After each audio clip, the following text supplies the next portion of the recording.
दोस्तों, अंतर्राष्ट्रीय कूटनीति की एक बहुत ही कड़वी सच्चाई है। अमेरिका का दुश्मन होना खतरनाक है, लेकिन उसका दोस्त होना जानलेवा है। आज की स्थिति यह है कि अमेरिका अपने कट्टर दुश्मनों जैसे रूस, चीन या ईरान का तो कुछ बिगाड़ नहीं पा रहा। ये देश खुलेआम अमेरिकी प्रतिबंधों की धज्जियां उड़ा रहे हैं, लेकिन अपनी सारी भड़ास अमेरिका अपने ही सहयोगी देशों पर निकालता है और उन पर सबसे ज्यादा दबाव बनाता है। इस बात का सबसे ताजा सबूत आज सामने आया है। ईरान ने भारत को क्रूड ऑयल, कच्चे तेल की एक ऐसी शानदार डील ऑफर की है जिसकी भनक लगते ही व्हाइट हाउस बुरी तरह बौखला गया है। दरअसल ईरान की नेशनल ऑयल कंपनी ने भारतीय तेल कंपनियों को बेहद सस्ते दाम पर क्रूड ऑयल देने की पेशकश की है। रिपोर्ट्स के मुताबिक यह तेल गल्फ देशों और अमेरिका के मुकाबले काफी सस्ता है। इसके साथ ही ईरान ने एक और बेहतरीन ऑफर दिया है। अगर भारत यह तेल खरीदता है तो स्ट्रेट ऑफ हॉर्मुज से गुजरने वाले अन्य भारतीय जहाजों जैसे एलपीजी जहाजों को ईरान तुरंत गेट पास यानी सुरक्षित और वीआईपी रास्ता देगा। ईरान का यह कदम यूं ही नहीं उठाया गया है। असल में हाल ही में ईरान को सभी देशों की सहमति से 60 दिनों की छूट मिली है, यानी 21 अगस्त तक ईरान कानूनी रूप से अपना तेल और पेट्रोकेमिकल उत्पाद बाहरी देशों को बेच सकता है। इस छूट के तहत ईरान की पहली पसंद भारत है। इसका सीधा कारण यह है कि भारत भारी मात्रा में तेल खरीदता है और हमारे बीच की दूरी कम होने से ईरान और भारत दोनों का ट्रांसपोर्टेशन खर्च बचता है। लेकिन अमेरिका से यह देखा नहीं जा रहा। जैसे ही ईरान का यह ऑफर भारत तक पहुंचा, व्हाइट हाउस से सीधे धमकियां आनी शुरू हो गईं। व्हाइट हाउस के डिप्टी चीफ ने बेहद सख्त लहजे में भारत को चेतावनी दी है कि वह ईरान से किसी भी प्रकार की तेल खरीद न करे, क्योंकि यह अमेरिकी प्रतिबंधों का उल्लंघन होगा। अमेरिका का रोना है कि अगर भारत ने तेल खरीदा तो ईरान ज्यादा पैसा कमाएगा और उस पैसे का इस्तेमाल अपने परमाणु कार्यक्रम के साथ साथ हिजबुल्लाह, हमास और हूती जैसे क्षेत्रीय समूहों को फंडिंग देने में करेगा।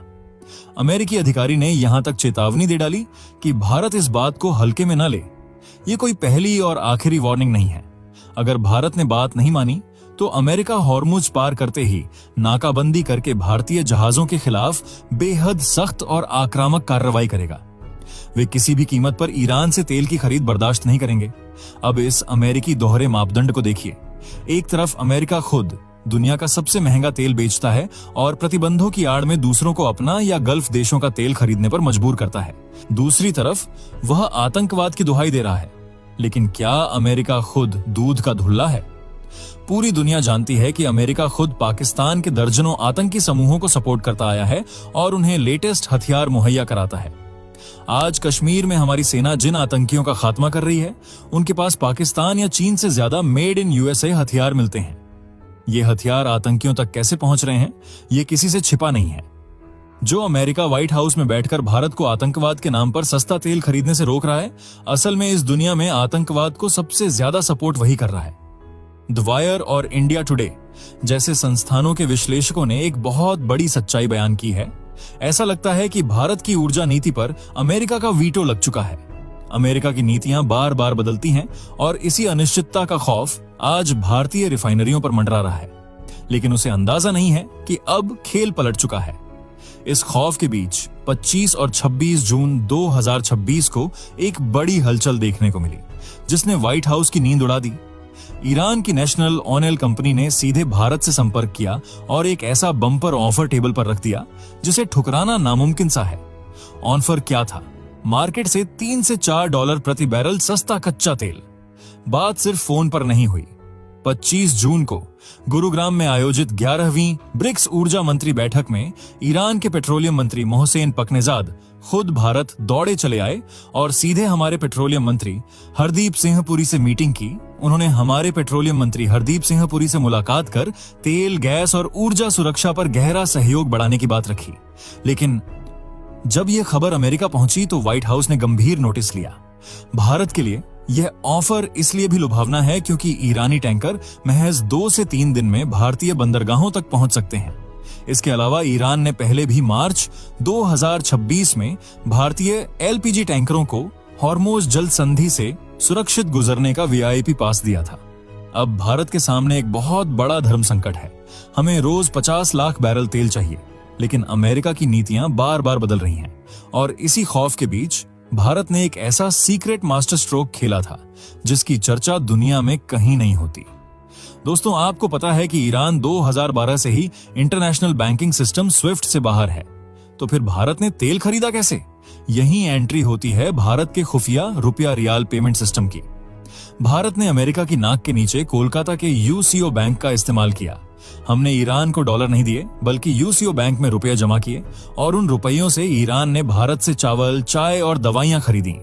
एक ऐसा सिस्टम जिस पर अमेरिका चाहकर भी प्रतिबंध नहीं लगा पाया। इस पूरे तेल विवाद के पीछे एक और धागा गहराई से जुड़ा है, भारत का सबसे बड़ा ड्रीम प्रोजेक्ट, चाबहार बंदरगाह। ये वो प्रोजेक्ट है जो पाकिस्तान की धज्जियां उड़ाते हुए भारत को सीधे रूस और यूरोप से जोड़ता है। भारत ने इसमें करोड़ों डॉलर झोंक दिए, लेकिन अमेरिका ने इस पर भी अड़ंगा लगा दिया।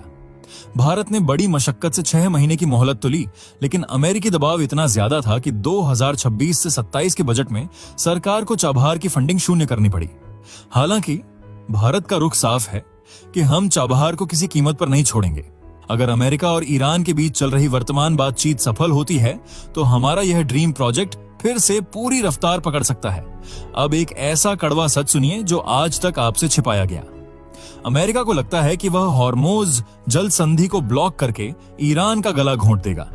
इसी डर से ईरान ने 2021 में ईरान ने हॉर्मोज जल संधि के बाहर $2 अरब फूंककर जस्क ऑन-एल टर्मिनल बनाया था, ताकि अगर अमेरिका कभी हॉर्मोज ब्लॉक कर दे तो ईरान का तेल बिकता रहे।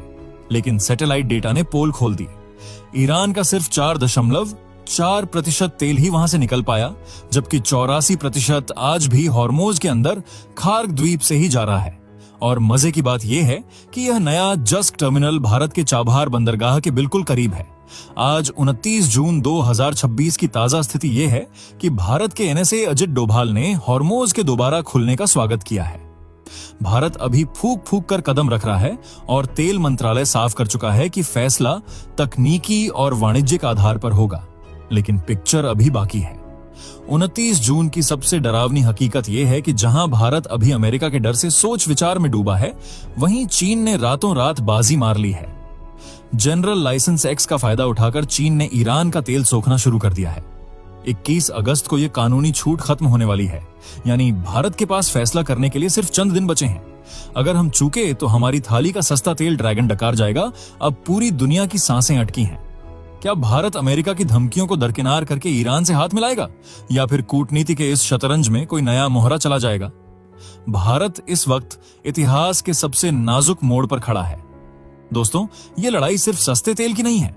यह इस बात की लड़ाई है कि क्या भारत एक पूरी तरह से आजाद देश है जो अपने फैसले खुद ले सकता है, या फिर अमेरिका का सिर्फ एक आज्ञाकारी नौकर? देखिए, अमेरिका की यह पूरी चाल असल में हमें अपने इशारों पर नचाने की है। वो चाहता है कि भारत हमेशा उसकी राजनीति का मोहरा बना रहे और तेल के लिए उस पर निर्भर रहे। लेकिन जरा सोचिए, जिस देश को रोज 50 लाख बैरल तेल चाहिए, वो अपनी सुरक्षा की चाबी किसी दूसरे देश के हाथ में कैसे दे सकता है, चाहे वो अमेरिका ही क्यों ना हो? रूस और यूक्रेन के युद्ध के समय भी भारत ने बिल्कुल यही किया था। अमेरिका तब भी चीखता चिल्लाता रहा, धमकियां देता रहा, लेकिन भारत ने डंके की चोट पर रूस से सस्ता तेल खरीदा और अपनी अर्थव्यवस्था को डूबने से बचाया। आज वही एक फैसला हमारी अर्थव्यवस्था की रीढ़ बना हुआ है। और दोस्तों, ईरान का मामला भी बिल्कुल उसी की अगली कड़ी है।